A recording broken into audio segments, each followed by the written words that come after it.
What's going on YouTube? This is SG1 Sports. You're watching our SEC channel. I'm going to give you my preseason power rankings for the SEC. Of course, we did a post-spring power ranking back a few months ago, and things have changed a little bit. You know, we've had more time to dissect these teams.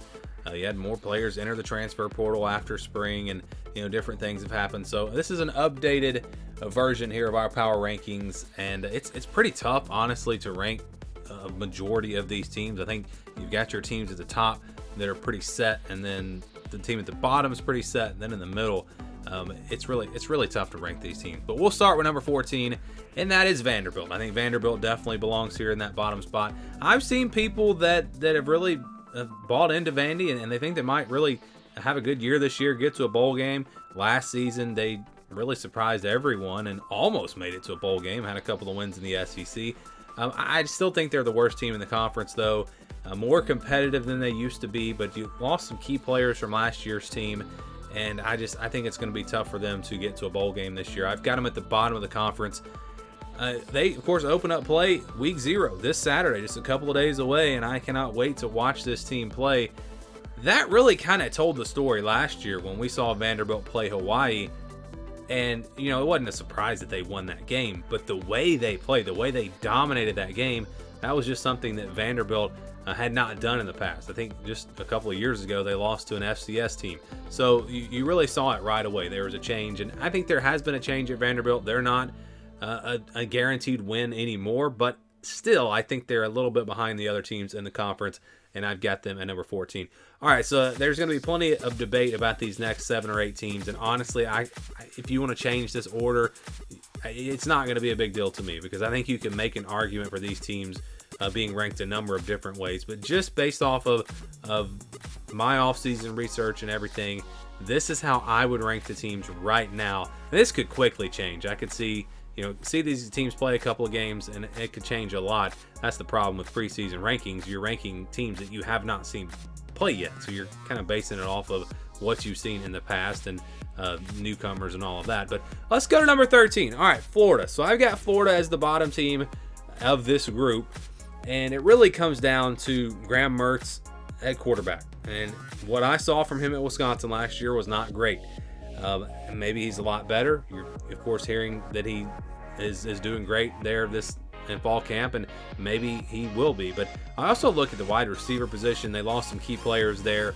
Going to be counting on some young guys to step up. And if you followed me over the last few years, I always am cautious about young freshmen, young players coming in and really stepping up right away. It just doesn't usually happen. Yes, you're going to have some guys that are able to do that, but that concerns me. Offensive line, I think, takes a step back from last year. Now, the running back position, that's going to be where they're loaded. They're going to be really good there. Defense, I think, will be solid. I look at all 3 levels, and I think, yeah, they're going to be pretty good on the defensive line. Linebacker position, pretty good. Secondary, pretty good. I don't know if they're going to be great anywhere, but I don't think they're going to be bad anywhere. So this is going to be a solid team. But again, you got to put these teams in some kind of order, and I've got Florida at number 13. Number 12 is Mississippi State. Will Rogers coming back at quarterback, obviously going to be big for them. And they return a lot of production. Now, they're not going to have as much talent as the top teams in the SEC, but as far as just returning production, they do have a lot coming back, especially on defense. They got plenty of weapons at wide receiver. So I think this is going to be a team that is going to be pretty good, kind of like Florida. I don't really think they're going to be bad anywhere, but I don't think they're going to be great anywhere. I just think they're going to be pretty good. And, of course, the big question is going to be, what does this offense look like now that Mike Leach is gone? Are they still going to be explosive on that side of the ball? Do they take a step back? We'll just have to wait and see. And this is one of the big unknowns here. And number 11, another big unknown, that's Auburn. We don't know what we're going to get out of this Auburn team. I like Peyton Thorne, the transfer quarterback. I think he comes in and he's won that job now, and I don't think he's going to be a Heisman candidate, but I think he's going to be a big upgrade from what they had last year. You've got some good running backs here on this team. Jarquez Hunter, a really underrated player. They added a ton of guys at wide receiver and on the offensive line in the transfer portal, players that will, I think, upgrade those positions right away. Defense, I love the secondary. This is going to be one of the best secondaries in the SEC, but the front 7, not as good as some of the front sevens Auburn has had in the past. That concerns me. Can they stop the run?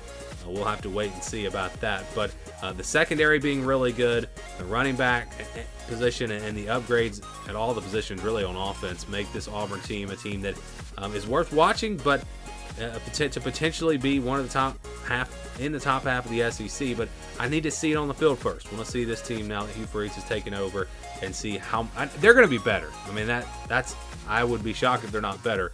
It's just a matter of how much better, and we'll just have to wait and see. Number 10 is South Carolina. I'm probably a little bit lower on them than some people. I think at the line of scrimmage, they don't match up great with the top teams in the conference. Spencer Rattler finished last year strong, played great down the stretch.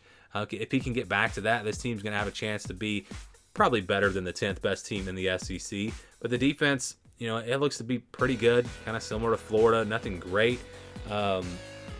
I like Rattler better than Mertz. The quarterback position, I think, is an advantage here for South Carolina and compared to Auburn as well. You look at Antwain Wells at wide receiver, big-time player. They've got some speed guys around him. DeCarrion Joyner moving over to running back. That'll be interesting. But again, it's the line of scrimmage. Are they going to be able to compete with the Georgias and the top teams in the conference at the line of scrimmage? And can Spencer Rattler be consistent? Can he play the way he finished last year? That'll be the big key for South Carolina. A team that I think could move up from this spot, but also potentially could move down. So I've got them at 10. Number 9, I've got Missouri.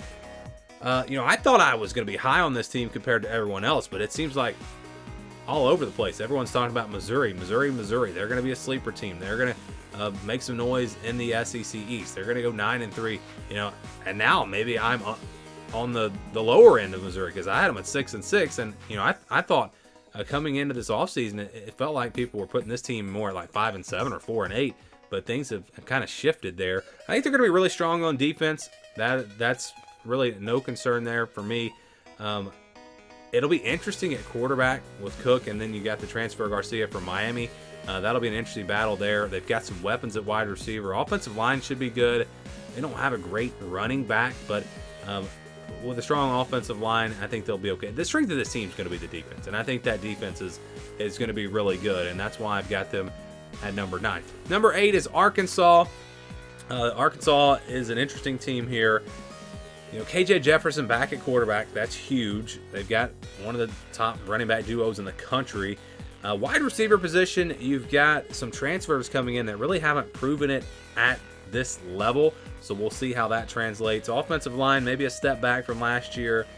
Defense, I like what they've done in the secondary. Added some transfer players there. I think they're really going to be upgraded, and that's an area where they have struggled. Front seven doesn't look great to me. Not a ton of experience coming back there. But it's an area where they've been pretty good. The front seven's been pretty good under Sam Pittman, so I'm not too concerned there. And I think with the upgrades in the secondary, if this passing game can get going to complement the run game, Arkansas could really be a sneaky team in the SEC this year. Number 7 is Kentucky. This was one of my sleeper teams in the SEC this season, and it starts with Devin Leary at quarterback, Liam Cohen coming back at offense as an offensive coordinator. How will that work out? They've got a trio of great wide receivers, really good there. Ray Davis at running back, transfer coming in from Vanderbilt. Offensive line should be strong. Defense should be solid. This is just a team where you look at them and say, really, there's no weakness on this Kentucky team, and there's potential for them to be really good at some spots. So I think Kentucky's a team to watch out for to potentially have a really good year this year. Number 6 is Texas A&M. Very talented team. The roster, again, has talent all over the place. They can match up with some of those top teams in the SEC, at least talent-wise, with Bobby Petrino stepping in as offensive coordinator. How is all that going to work? Again, the talent is there. The talent was there last year, though. They were really young last year, but they still had enough talent to have a better season than they did. And we'll see what it looks like this year. I think it's a team this is a boom or bust team. This is a team that has potential to be a top 10 team, but they also have potential to really struggle. We saw that last year, so I'm really interested to see what this Texas A&M team is going to look like in 2023. I got Ole Miss at number 5. I think we know what we're going to get from them, at least offensively. They're going to score points. They're going to be good. They're going to be explosive. No real concerns there. On the defensive side, that's where it comes down to that. Can they improve on that side of the ball? If they can improve on defense, they could possibly compete at the top of the SEC. But I think there still is a little bit of a gap between the top 4 teams. And then, Texas A&M is kind of in the middle. I think they have potential to be in that top group, but also they have potential to be in a lower tier. But I've got Tennessee kind of starting off this top tier. Offense for them also really good. I expect that just like we saw last year. And the defense, I think, a little bit ahead of where Ole Miss is. So you've got some players there that I think can really make some plays for them on that side of the ball. It's going to be interesting to watch Tennessee and Milton at quarterback. With Hendon Hooker gone, can he step in there and can he make this offense go like Hendon Hooker did? If he can, Tennessee's going to be really dangerous again. Number 3 is Alabama. The Crimson Tide, a little bit of a shift in this Alabama program. They are going back kind of old school. They're going to run the football. They're going to play smash mouth football, trying to get back to really good defense. I think they're going to have that. I think the defense will be really good. Quarterback position, passing game, that's where you're concerned about Alabama. They've got a lot of talent at wide receiver, but those guys really have not stepped up, to be honest, the last couple of years. So, or last year at least. So that's a concern for me. I think Milroe probably going to win this starting job, at least to start the season. I don't know if he'll stay the starter all year long. We'll have to watch that. But without a really good passing game, I don't know if they can be playoff good, but I still think they can be really good. So, that's going to be the key. Can they, yes, get back to the old school football, running the ball and all that, but still make explosive plays in the passing game? If they can do that, they can win a national championship because it's Nick Saban, it's Alabama, and they've got plenty of talent. Number 2 is LSU. I do have them just ahead of Alabama. More explosive on offense. I think the defense also going to be really good, especially at the linebacker position and on the defensive line. They're going to be really, really good there. Question marks in the secondary, and that's going to be the biggest concern for LSU. If they struggle there, it could be a disappointing season. I think the defensive line, though, is going to cover up some of that because I think they're going to have a really good pass rush. And overall, again, offensively, just loaded with weapons. A nice offensive line with some very talented young players back. Loaded at receiver, loaded at running back. Probably the best quarterback duo. I don't know if you call them a duo because they're not both going to play, or at least at the same time. But with Daniels and Nussmeier, this is going to be a really good LSU team. And again, I have them in the college football playoff this year, losing just one regular season game. But number 1 is Georgia. No doubt about it. This has got to be the preseason number 1 team in the SEC. The defense is going to be really good like it always is. They lost a lot of great players, but you've just got another wave coming in.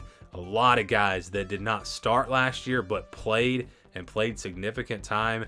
So they step in, they reload on defense.